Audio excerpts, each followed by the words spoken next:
Olá, bem-vindos à Igreja no Mundo, o programa da Fundação AIS aqui na sua televisão. Sou o Paulo Aido e hoje quero-vos convidar para verem um documentário sobre o Egito, um país muçulmano, maioritariamente muçulmano, em que os cristãos, os coptas, não representam mais do que cerca de 10% da população, mas, apesar disso, desenvolvem um enorme trabalho junto dos mais excluídos da sociedade, junto dos mais pobres do Egito. Vamos ver esse documentário. I am a Catholic. My children don't live in Egypt, they live in France. They have been living abroad for years. If one day I am given the opportunity, the chance to sell my business, then I think that I will also leave. Because I am looking for more serenity and less anxiety in my life.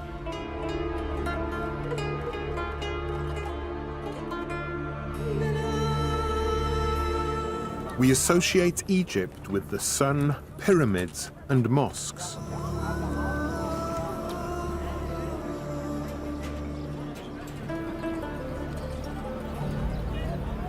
Meanwhile, the country has a rich and varied Christian past that stretches all the way back to the 1st century. Thus, the descendants of the pharaohs, the precursors of Egyptian Christians, the Copts, lived here well before the Muslims, who invaded these lands in the 7th century.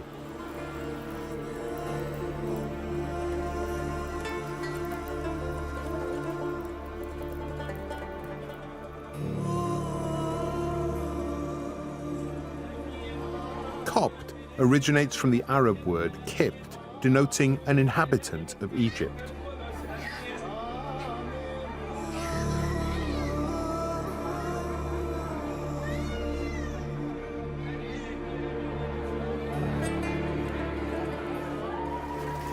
The church survived throughout the centuries up to the present, suffering various periods of persecution by Islam. Presently, Muslims make up the majority of the population.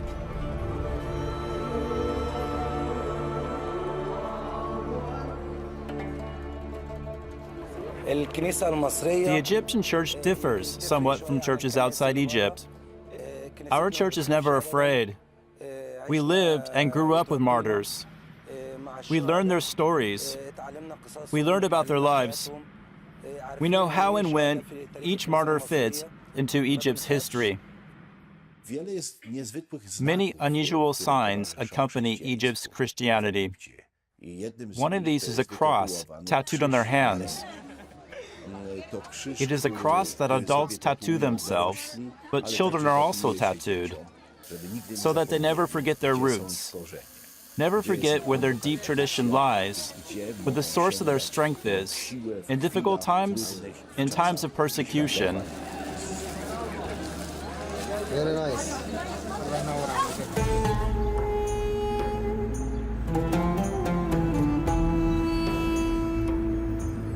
There are presently 2 Coptic churches in Egypt, an Orthodox Coptic church and a Catholic Coptic church, who jointly number about 10% of the population. It is here that the largest Christian population in the Middle East lives. Thus, Christianity in Egypt, not alike in most other Muslim countries, has a sociological footprint. The Coptic Catholic Church, unlike the Orthodox Coptic Church, is in full communion with Rome. However, the rite of its liturgy is almost the same as the Coptic Orthodox. It numbers around 210,000 faithful, served by 175 priests and 40 monks.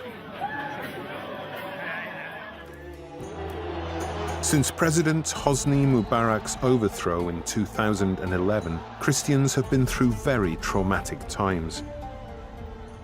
Attacked by the Muslim Brotherhood and Salafites, their churches have been destroyed, many of their faithful murdered. Christian families have been driven away, their houses and shops burned to the ground, many deprived of any opportunity to lead normal lives.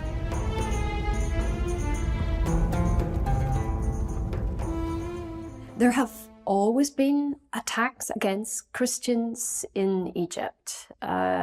For many years, perhaps they haven't been spoken about so much in the media in the Western world.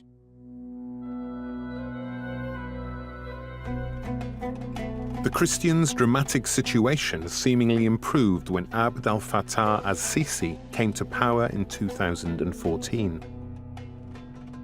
The president received Orthodox, Catholic, and Protestant bishops. His government, together with the church, is preparing a new law regulating church building, which is one of the key issues for the Egyptian church. In the past, it was up to the president himself to decide if the construction could begin or not, which effectively paralyzed all church building projects.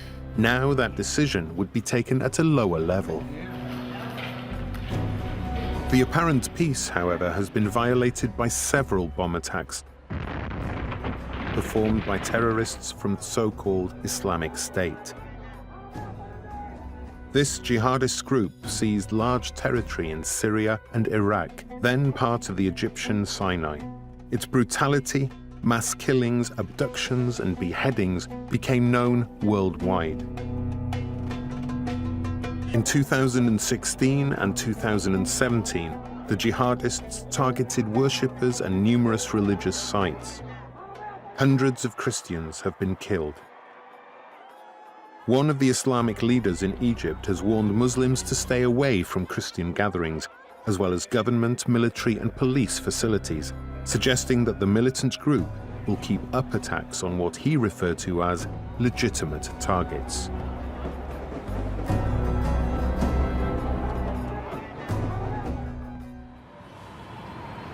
The insecurity in the country provoked an even bigger mass exodus of Christians. The Catholic Church faces a challenge: how to give its faithful a reason to stay. We are called upon to meet someone's need every day, needs that we must respond to. The young and families leave Menya and go either to Cairo or Sharm el-Sheikh or abroad. Many are leaving. We must therefore educate the educators. And this is our great challenge. We need to teach how to communicate the value of life, how to work, how to engage in the country's affairs, how to be creative. We have to develop these assets. In order to develop these assets and help its faithful, the Catholic Church fills a deficiency in the government's assistance by providing a variety of social services. More than 100 Coptic Catholic parishes run primary and secondary schools, a number of dispensaries and orphanages. It helps widows, abandoned women, prisoners, handicapped and poor. All its institutions are open to those in need, regardless of their faith. Egypt has nearly 8 million children under 5. The prevailing poverty, the high number of childbirth fatalities, divorces that often leave children abandoned, all lead to an ever-growing number of Egyptian orphans and street children.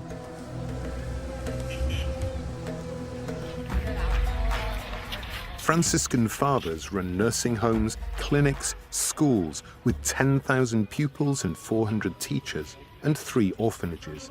These enable them to respond to the overwhelming needs of the poorest of the poor, mainly children. The children come from different regions, from Alexandria, Asyut, from Cairo, from Aswan. All are Christian, Catholic. Their situation at home is very difficult because they are from very poor families. Some have neither mother nor father, and often they have nowhere to stay. We therefore take them in from primary school up to the point when they complete their secondary education, receive a certificate, and can start work. I am 20 years old. This is my last year at university. I study archaeology and history. I've been here for 11 years. My sister is also here. I was brought up and grew up here, and this is my home. I would like to stay here with my siblings forever. There are 5 who attend universities. 11 at various secondary schools, 12 at upper secondary school classes, and then 10 at the primary schools. One has already completed. This year we have 2 who are going to complete the university degree at the Literature and Tourism. We're trying to help them to gain their self-esteem, to find jobs.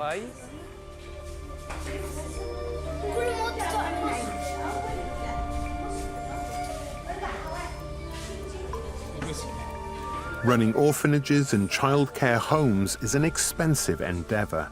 Money to maintain the facilities is short, the burden of local authority taxation heavy. Yet ever more children need care.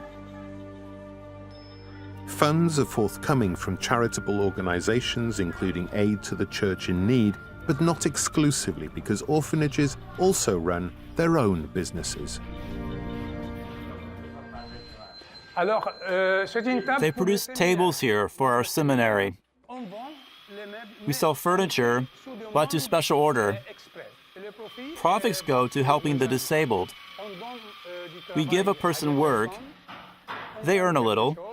All the furniture in this building, the doors, windows, tables, beds, bookcases, were all made here.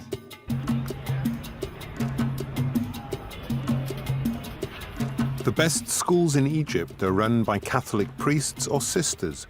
Because of the high standard of education, they also attract many Muslim students. Most of the fathers here are priests who take care of the Christians, whilst Muslims at the same time have Arabic language classes with a teacher who is also trained in the religious Islamic teaching. We have a program policy here that entails organizing various extracurricular activities in which both Muslims and Christians participate. It is an important element of their education. They must be convinced that it is good, so that when they become adults, they will hopefully be immune to any ideological manipulations, because they will know that Christians are people with whom you can work for the common good of your country, of your family, of your society. In the Christian churches, there is a desire for dialogue with Islam, with the Muslims, and this is a sign of the Christian love to our neighbor. So there is this really understanding, a Christian understanding of the need for dialogue and for treating our brothers and sisters the same way as we would treat ourselves. The Catholic Church puts this message of dialogue in action. Jesuit fathers run a cultural center in Alexandria, open to people of all faiths. Our presence in Egypt is above all about creating opportunities to meet others. Here we have Christianity and Islam.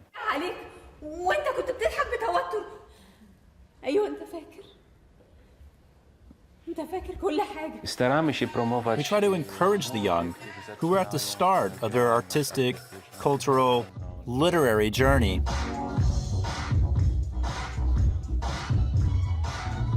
We provide opportunities for them here to enable them to spread their wings.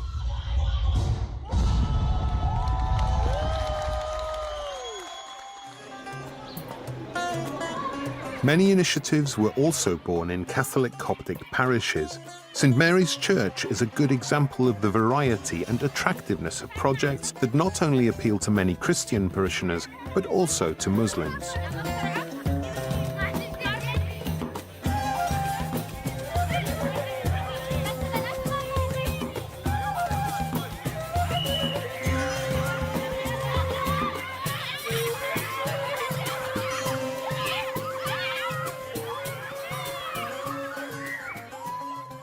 We have 30 women working in the workshop. Some of them are going through a financial crisis, while the rest, though untouched by the crisis, want to supplement their income.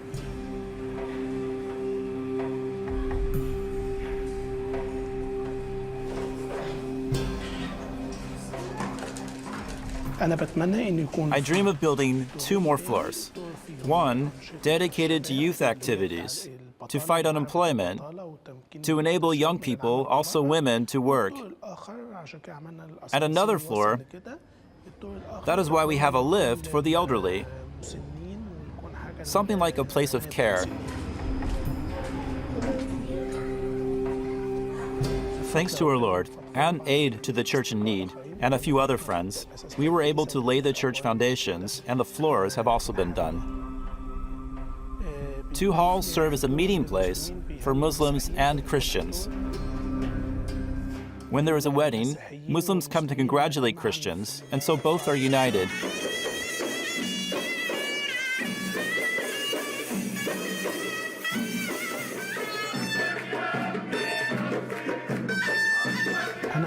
I dream about doing as much as I can for the young and those people who do not know how to live Christian lives because of their economic situation or conditions related to their upbringing or mental state, so that they can truly get to know Christ.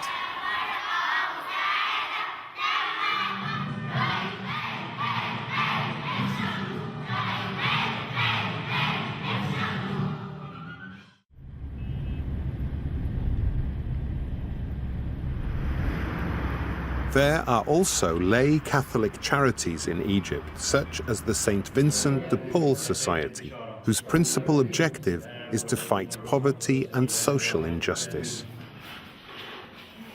We help poor girls and young married women at their weddings by giving them some clothes, or sometimes by delivering some domestic appliances, such as refrigerators or gas stove and other things.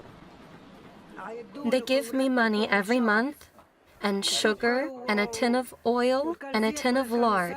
And when they have one, they even give me a chicken.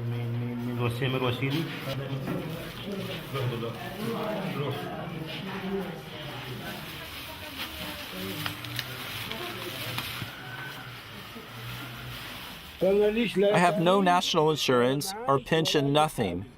Nobody gives me anything at all, except the St. Vincent de Paul Society. Oil, soap, sugar, money, everything. They even gave me the bedding I sleep on.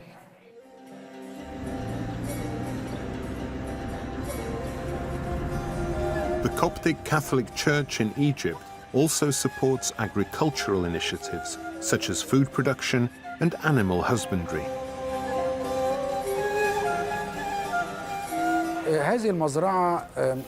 This farm is one of those farms where Muslims and Christians are trying to conquer the desert and turn this land and sand into farmland. 2 of them are Catholic Copts and 1 Muslim.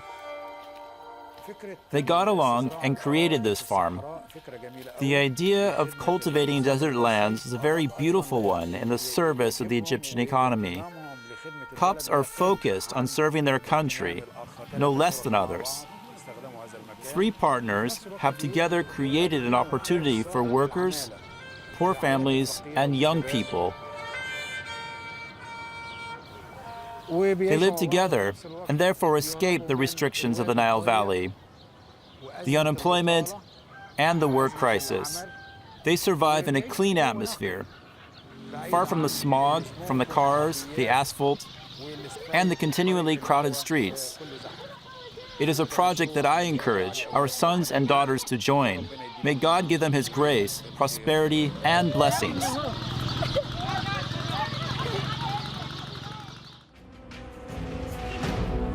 Notwithstanding all the Catholic Church is doing to promote reconciliation, Christians still feel threatened in their security and livelihood.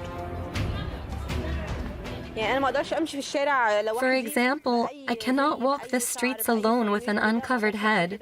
Somebody has to be with me at all times, and when I walk, I might hear jibes, unpleasant remarks, especially from extremists. When we walk the streets, we hear, "We'll teach you manners. We will bring you up. Stay at home, wear the hijab."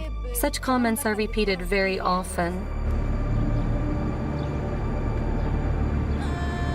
Harassment is not the only danger Christian girls have to face. One of the most dramatic examples of brutal repression, especially in the countryside, is the kidnapping of children from Christian families. Kidnappings are tragically becoming commonplace in Egypt. Young Christian girls are taken away to unknown destinations where they suffer multiple rape, are drugged, and then, after a few weeks of torture, are coerced and blackmailed to convert to Islam.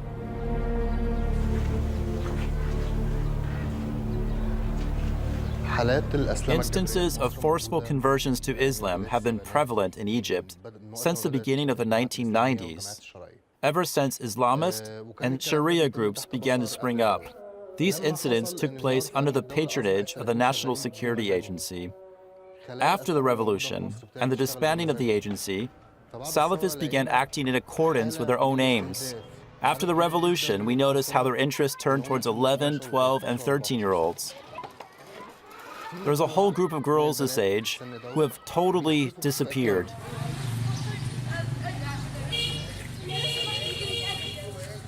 The Catholic Church provides refuge for those who are harassed the most by Muslim assailants, the Christian girls, both Catholic and Orthodox. It is a place where they can feel free and protected from malicious attacks perpetrated on the streets, at government-run schools, or at work. Patriarch Ibrahim Isaac has opened a house for girls who risk being kidnapped.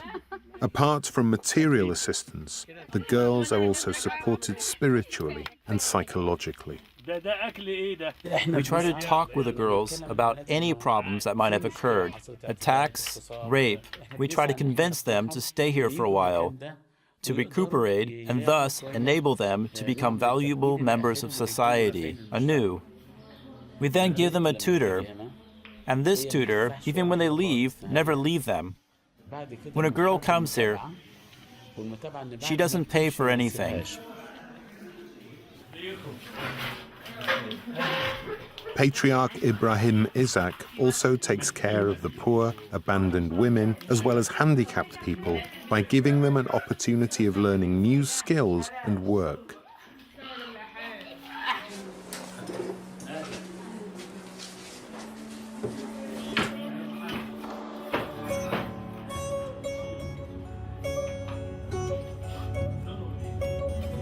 The faithful of the Catholic Church are called to face dramatic choices on a daily basis of whether or not to be true to their faith.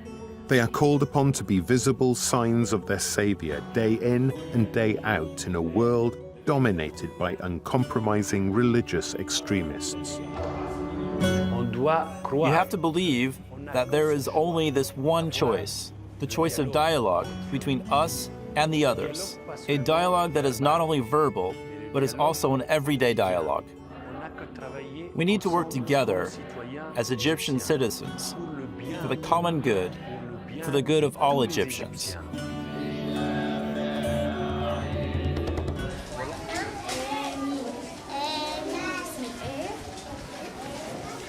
Western youth have a freedom that we do not have here. They have freedom of expression at work, freedom of thought, freedom to interact with each other, something that we do not have here.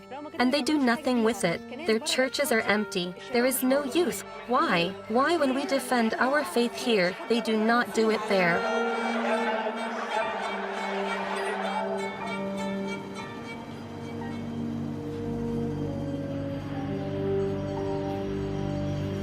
I really love this country. I cannot imagine the whole family taking their children, taking their family and leaving. If this were to happen, we would lose our home. The church would lose a shelter. Christians would lose.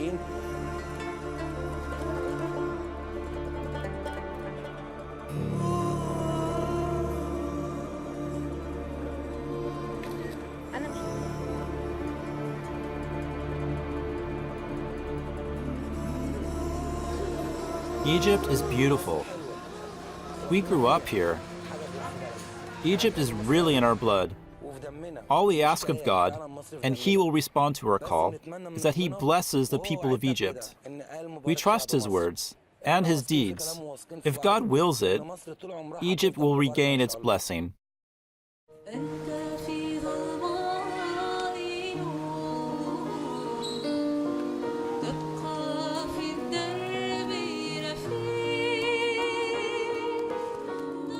شكر جزيل للمحسنين. I would like to thank all benefactors. Thanks to them, we can put in life a modest ministry for our humble people. We can protect our Catholic faith, which rooted in the land of Egypt already in the 1st century, as our ancestors, grandparents did.